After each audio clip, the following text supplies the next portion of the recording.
പൊക്കോ സാർ, അകത്തേക്ക് പൊക്കോ. വാടാളിയ, എന്റെ ബെസ്റ്റ് ഫ്രണ്ടിന്റെ വീടാ. എടാ വലത് കാലം വെച്ച് അകത്തേക്ക് പറഞ്ഞേ. എന്താടാ അവൻ മര്യാദക്കല്ലേ കാലം വെച്ചത്? നീ എന്തിനാ അവനെ കൺഫ്യൂസ് ചെയ്തത്? വാ ആളിയ വാ, കം കം. വരണം. ഫ്രണ്ടിന്റെ മുത്തശ്ശിയാ. നിനക്ക് ഞാൻ വെച്ചിട്ടുണ്ട്. മച്ചാ, പാട്ട് നിന്നെ വെച്ചോണ്ടിരിക്കാൻ പോകുന്നു പറഞ്ഞു കേട്ടാ. നിനക്ക് എങ്കയോ പെരിയ മറുകുണ്ട്. എന്താടാ ഇത്? നിങ്ങൾ എന്തൊക്കെയോ സംസാരിക്കുന്നു, അവര് വേറെ എന്തൊക്കെയോ സംസാരിക്കുന്നു. വെച്ചിട്ടുണ്ട് ഞാൻ. മുത്തശ്ശി, എടാ മിത്ര, നീ ഒന്ന് നിക്കവിടെ.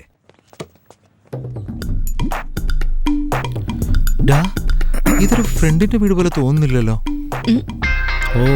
ഓ, ഇവിടെ എത്തിയോ? My boy friend. എത്ര തല്ലുകൊണ്ടാലും കുഴപ്പമില്ല. ഇടയ്ക്കിടയ്ക്ക് ദേഷ്യം വരുമ്പോ ഇങ്ങനെ എടുക്കും, എന്നിട്ടൊരു കുത്ത്. ഇങ്ങനെയൊക്കെ കുത്തി എന്റെ ദേഷ്യം തീർത്തില്ലായിരുന്നെങ്കിൽ എന്നെ നേരിട്ട് നിന്നെ കുത്തിയനെ. മതി, ഇതെന്റെ പ്രൈവറ്റ് ഏരിയ, വാ പോവാ. എടാ എന്തിനാണ് എന്നെ നുണ പറഞ്ഞ് ഇങ്ങോട്ട് കൂട്ടിക്കൊണ്ടുവന്നേ? നിങ്ങളുടെ രണ്ടുപേരുടെ പ്രശ്നത്തിന് ഒരു തീരുമാനം ഉണ്ടാക്കാൻ വേണ്ടിയാ. എന്നാ എല്ലാരും കേട്ടോ, എനിക്കിവനെ ഒരിക്കലും മറക്കാൻ കഴിയില്ല. അവൻ പറഞ്ഞതുകൊണ്ട് മാത്രം 6 മാസം അവന്റെ മുമ്പിൽ പോലും വരാഞ്ഞത്. ഇനിയെങ്കിലും എന്നെ സ്നേഹിക്കുമെന്ന് അറിയാനാ വന്നത്. വന്നു നോക്കിയപ്പോ ഇവിടെ എല്ലാരും രാത്രിയായി എങ്ങോട്ടോ കറങ്ങാൻ പോയിക്കൊണ്ടിരിക്കുക. ഇവനാണെങ്കിൽ തനിച്ചു പോയി ആരെയൊക്കെ മീറ്റ് ചെയ്യുന്നു. എന്താ തനിച്ചോ? തനിച്ചു പോകുന്നോ? ഞങ്ങളെല്ലാം എപ്പോഴും ഒരുമിച്ചാണല്ലോ ഇരിക്കാറുള്ളത്. ഇത് കൊള്ളാം, നല്ല കഥ. ഇവൻ ഒറ്റയ്ക്ക് പോകുന്ന കാര്യം നിങ്ങളാരും അറിഞ്ഞില്ലേ? അവനോട് തന്നെ ചോദിക്ക്. മിത്ര, സത്യമാണേ കേട്ടെ, ഞങ്ങളില്ലാതെ നീ തനിച്ചു പോകാറുണ്ടോ? എടാ നീ എന്താ ഇങ്ങനെ മിണ്ടായിരിക്കുന്നത്? വാ തുറന്ന് എന്തെങ്കിലും പറ. നിങ്ങളുടെ ചോദ്യത്തിൽ ന്യായമുണ്ട്. പക്ഷെ എന്റെ ലൈഫിൽ എനിക്കെന്ന് പറഞ്ഞ ചില തീരുമാനങ്ങളുണ്ട്. അതൊന്നും ആരോടും വെളിപ്പെടുത്തേണ്ട ആവശ്യം എനിക്കില്ല.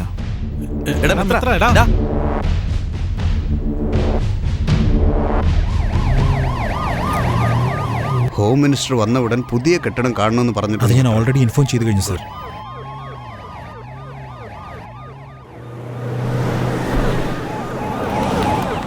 ട്രൂപ്പ് സലാമി चालू करेंगे, चालू कर.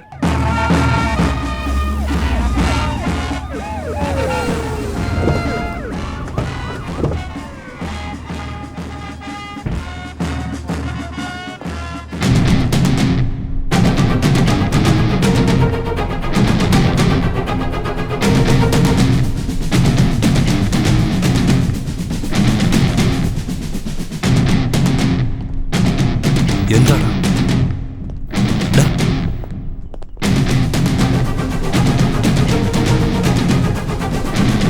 എന്താടാ വിളിച്ചായിരുന്നോ?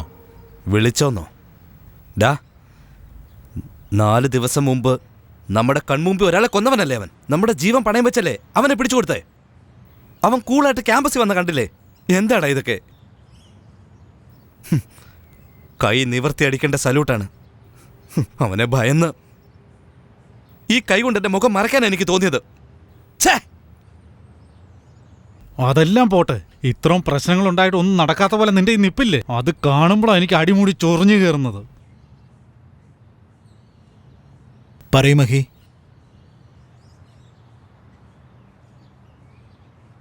ഞാനൊന്ന് പുറത്തു പോവാ, നിങ്ങൾ വരുന്നോ?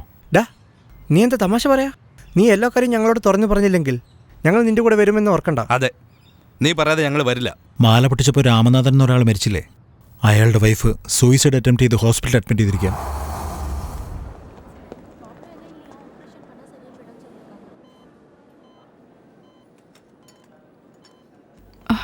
അമ്മേ, ഞാൻ പറഞ്ഞില്ലേ എന്റെ ഫ്രണ്ട്സിനെ കുറിച്ച്? അന്ന് ഇവരൊക്കെ അവിടെ ഉണ്ടായിരുന്നു. എന്തിനാ അമ്മ ഇങ്ങനെയൊക്കെ ചെയ്തു കളഞ്ഞത്? എന്റെ സാക്ഷി പോരെന്ന്. അവര് ഹെൽമെറ്റ് ധരിച്ചിരിക്കുന്നോണ്ട് കോടതിയിൽ ഇങ്ങനെ പറയാ.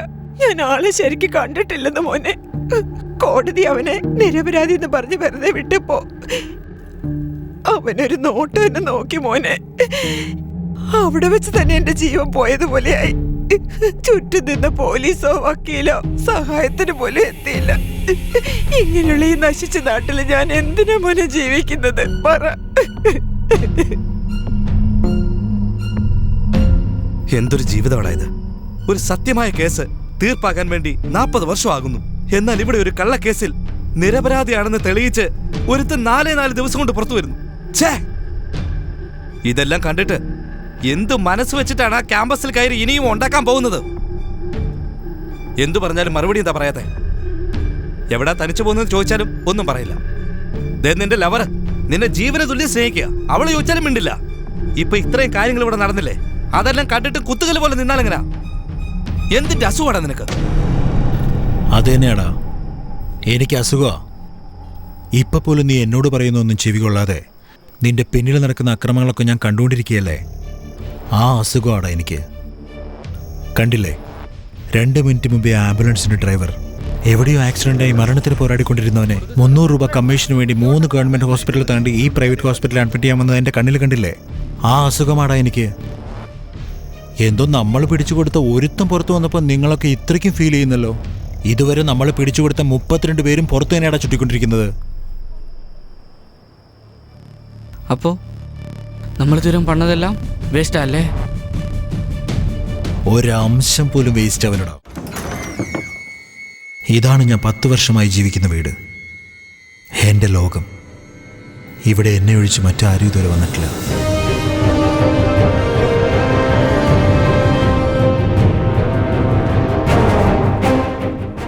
നിന്റെ ശത്രു ആരാണെന്ന് പറയൂ, നീ ആരാണെന്ന് പറയാം. എന്തുവാടാ ഇത്? സാധാരണ സുഹൃത്തിനെ കുറിച്ചല്ലേ പറയുള്ളൂ. അതേടാ, നിന്റെ കൂട്ടുകാരനാരാന്നറിഞ്ഞാൽ നിന്റെ സ്വഭാവത്തെക്കുറിച്ച് അറിയാൻ സാധിക്കും. പക്ഷേ നിന്റെ ശത്രു ആരാണെന്ന് അറിയാൻ കഴിഞ്ഞാലേ നിന്റെ കപ്പാസിറ്റിയെക്കുറിച്ച് അറിയാൻ കഴിയൂ. 4 ദിവസം മുമ്പ് ഇവൻ നമ്മുടെ ശത്രുവായിരുന്നു. ഇവൻ കൊന്ന ഈ രാമനാഥൻ എത്രയോ നന്മയ്ക്കായി പോരാടിയ സാമൂഹിക പ്രവർത്തകനായിരുന്നു. വെറുതെ ഒരു മാലയ്ക്ക് വേണ്ടി അയാളെ കൊല്ലുകയില്ല എന്ന് സംശയിച്ചതുകൊണ്ട് മാത്രമാണ് അന്നവരെ പിടിക്കാൻ അത്ര സാഹസം കാണിച്ചത്. അവിടുന്ന് കിട്ടിയ ചില ഇൻഫർമേഷൻ കൊണ്ടാണ് ഈ പെരുമാൾ സ്വാമിയുടെ ഇൻവോൾവ്മെന്റിനെ കുറിച്ച് അറിയാൻ കഴിഞ്ഞത്. ആ കൊലപാതകയെ നമ്മൾ എത്ര തവണ ജയിലിലിട്ടാലും വളരെ നിസ്സാരമായി ഇവൻ ജയിലിൽ നിന്നിറക്കും. ആ ജോലി ഏൽപ്പിച്ചത് ഇവനാണ്, ആ രാമനാഥൻ. അയാൾ സമൂഹത്തിനു വേണ്ടി നന്മകൾ ചെയ്തിട്ട് എന്തിനാണ് അയാളെ കൊന്നു കളഞ്ഞതെന്ന് മനസ്സിലാകുന്നില്ല. എന്നാൽ ആ അക്യൂസ്ഡ് ഇന്ന് ഹോം മിനിസ്റ്ററോടൊപ്പം നമ്മുടെ അക്കാഡമിയിൽ വന്നപ്പോൾ എനിക്ക് കാര്യങ്ങളൊക്കെ പിടികിട്ടി. പെരുമാൾ സ്വാമിയും ഹോം മിനിസ്റ്ററും ചേർന്ന് സിറ്റിക്ക് ഔട്ടുള്ള ഒരു ഏരിയ ആക്രമിച്ച് വലിയ രീതിയിൽ കൺസ്ട്രക്ഷൻ പ്ലാൻ ചെയ്തിരിക്കുകയാണ്. ആ സ്ഥലം വിട്ടുകൊടുക്കാതെ ജനസേവനത്തിനായി പോരാടിയ മനുഷ്യനാണ് ഈ രാമനാഥൻ. ആ ഏരിയ പോലീസുകാരൻ ചെയിൻ പറിച്ചവനെ പിടിച്ചിട്ട് കേസ് ഒത്തുതീർപ്പാക്കി ഫയലും ക്ലോസ് ചെയ്തു. ഇനി നിങ്ങൾ പറയണം, നമ്മുടെ ശത്രു ഇവനാണോ അതോ ഇവനാണോ? നീ പറയുന്ന വെച്ച് എടുത്തിയാടാതെ. ഇതാ നമ്മൾ പിടിച്ചുകൊടുത്ത 32 ക്രൈം കേസ് ഉൾപ്പെടെ ഞാൻ സംശയിച്ച് കണ്ടുപിടിച്ച 500 കുറ്റകൃത്യങ്ങളുടെ ഫുൾ ഡീറ്റെയിൽഡ് അനാലിസിസ്. ഇതിലിരിക്കുന്ന ഓരോ കുറ്റകൃത്യങ്ങളുടെ പുറകിലും ആ ചെയിൻ മോഷണക്കാരനെ പോലെ പലതരത്തിലുള്ള അന്യായങ്ങളും നടന്നിട്ടുണ്ട്. ഇതോ അന്ന് 4 കുട്ടികളെ തട്ടിക്കൊണ്ടുപോയപ്പോൾ നമ്മളവരെ രക്ഷപ്പെടുത്തിയില്ലേ? അത് പണത്തിന് വേണ്ടിയല്ല അവരെ കടത്തിയത്, ഇതിനു വേണ്ടിയാണ്. കഴിഞ്ഞ മാസം 18 കുട്ടികൾ ഒരു പ്രൈവറ്റ് ഹോസ്പിറ്റലിലെ ഇൻക്യുബേറ്ററിലെ ഷോർട്ട് സർക്യൂട്ടിൽ ശ്വാസം മുട്ടി മരിച്ചു എന്നൊരു വാർത്ത വന്നില്ലേ? ആ കുട്ടി അങ്ങനെയല്ല മരിച്ചത്. ഈ കുട്ടികളൊക്കെ ജന്മനാ പ്രമേഹ രോഗമുള്ളവരായിരുന്നു. ദിവസവും കൊടുക്കുന്ന തുള്ളിമരുന്നായിരുന്നു കൊടുത്തത്. എന്നാൽ മരുന്ന് കൊടുത്ത് കുറച്ചു കഴിഞ്ഞപ്പോൾ തന്നെ കുഞ്ഞുങ്ങളെല്ലാം മരിക്കുകയായിരുന്നു. ഉടൻ തന്നെ മാനേജ്മെന്റിനോട് പറഞ്ഞു. അതിന് അവര് പറഞ്ഞത് എവിടെയോ തെറ്റ് സംഭവിച്ചിട്ടുണ്ട്, ഇത് പുറത്തിറങ്ങിയ ഹോസ്പിറ്റലിലായിരിക്കും നാണക്കേടെന്നാണ്. ഞങ്ങൾ പറയുന്നത് ചെയ്താൽ മതിയെന്ന് പറഞ്ഞ് എന്നെ ഭീഷണിപ്പെടുത്തി. പുതിയതായിട്ട് കണ്ടുപിടിച്ച ഏതൊരു തെറ്റായ മരുന്ന് അവരുടെ മേൽ പരീക്ഷിച്ച് നീചമായി കൊന്നുകളഞ്ഞു. എങ്ങനെയെങ്കിലും ഈ വിവരങ്ങളെല്ലാം പുറത്തറിയുന്നോർത്ത് ഒരിടത്ത് ഹോം മിനിസ്ട്രി, ഇനിയൊരിടത്ത് ഫോറിൻ മെഡിക്കൽ കമ്പനി എന്നും പറഞ്ഞ് പല തെറ്റുകളും പുറത്തറിയുമെന്ന് വിചാരിച്ചുകൊണ്ട് ഇത് ഷോർട്ട് സർക്യൂട്ടാന്ന് പറഞ്ഞുകൊണ്ട് വാർത്തകൾ തിരിച്ചുവിട്ടു. ഇത് നേരായ വഴിയിലൂടെ റിപ്പോർട്ട് ചെയ്യാനിരുന്ന ആളാണ് രാമനാഥൻ. അദ്ദേഹമെല്ലാം തുറന്നു പറയുന്നതിന് മുമ്പായി ആ കുട്ടികളെയും അവിടുന്ന് കടത്തി. ഇങ്ങനെ ചെയ്യുമ്പോൾ സംശയിക്കാതിരിക്കാൻ വേണ്ടി അവരുടെ കുട്ടികളോടൊപ്പം 3 പാവപ്പെട്ട കുട്ടികളെയും കടത്തി. ഇത്തരത്തിൽ മെഡിക്കൽ മാഫിയ നടത്തുന്നവനാണ് ഈ അശോക് കുമാർ.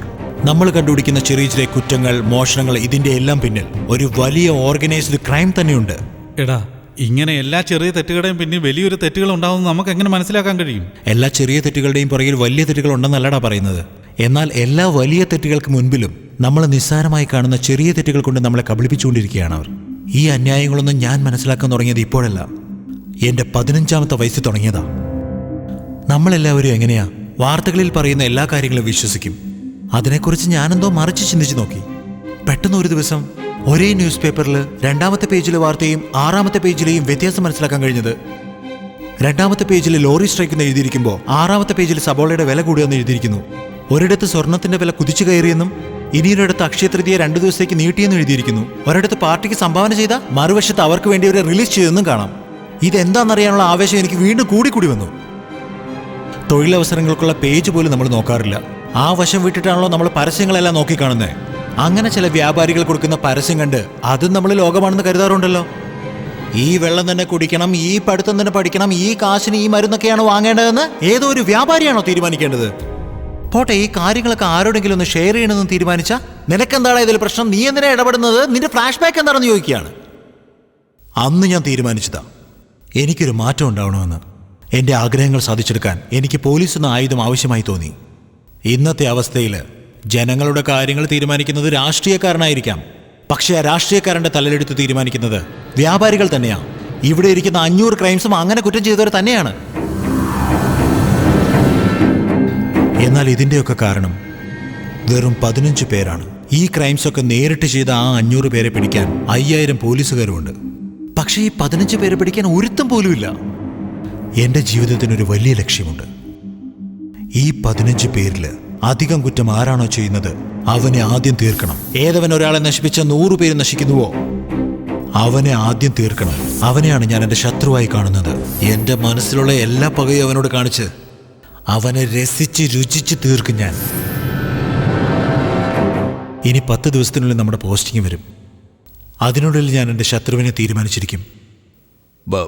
പക്ഷെ അവനെ എങ്ങനെയാടാ സെലക്ട് ചെയ്യാൻ പോകുന്നേ? ഞാൻ പറഞ്ഞ 15 പേര് ഇവരൊക്കെയാണ്. ഇവരെല്ലാവരും കൂടി ചേർന്ന് സൂക്ഷിച്ച് തെറ്റുകൾ ചെയ്താൽ രക്ഷപ്പെടാമെന്നൊരു ധാരണയുണ്ടാക്കി. അതിൽ ഈ 3 പേർ 9 രീതിയിലുള്ള കുറ്റങ്ങൾക്കും കാരണക്കാരാണ്. Ashok Kumar pharma, hospitals, medical colleges, ബിസിനസ്സും ചെയ്യുന്നതിൽ ഇവനാണ് മുന്നിൽ. നാട്ടിലുള്ള ഓരോ ഡോക്ടേഴ്സും എന്തു മരുന്നെഴുതണമെന്ന് തീരുമാനിക്കുന്നത് ഇവനാണ്. ഇവൻ പലർക്കും മരുന്ന് ടെസ്റ്റ് ചെയ്തിട്ട് 100 കണക്കിന് ആൾക്കാരുടെ ജീവൻ പൊലിഞ്ഞു. ഇവനാണ് ചാർലി. ഇവന്റെ സ്പെഷ്യാലിറ്റി ഖനനമാണ്. കരിമണൽ, ആറ്റുമണൽ കടത്ത്, ചിന്തിക്കാൻ പോലും പറ്റാത്ത രീതിയിലുള്ള ഗ്രാനൈറ്റ് കടത്തിലും ഇവൻ നമ്പർ 1 ആണ്.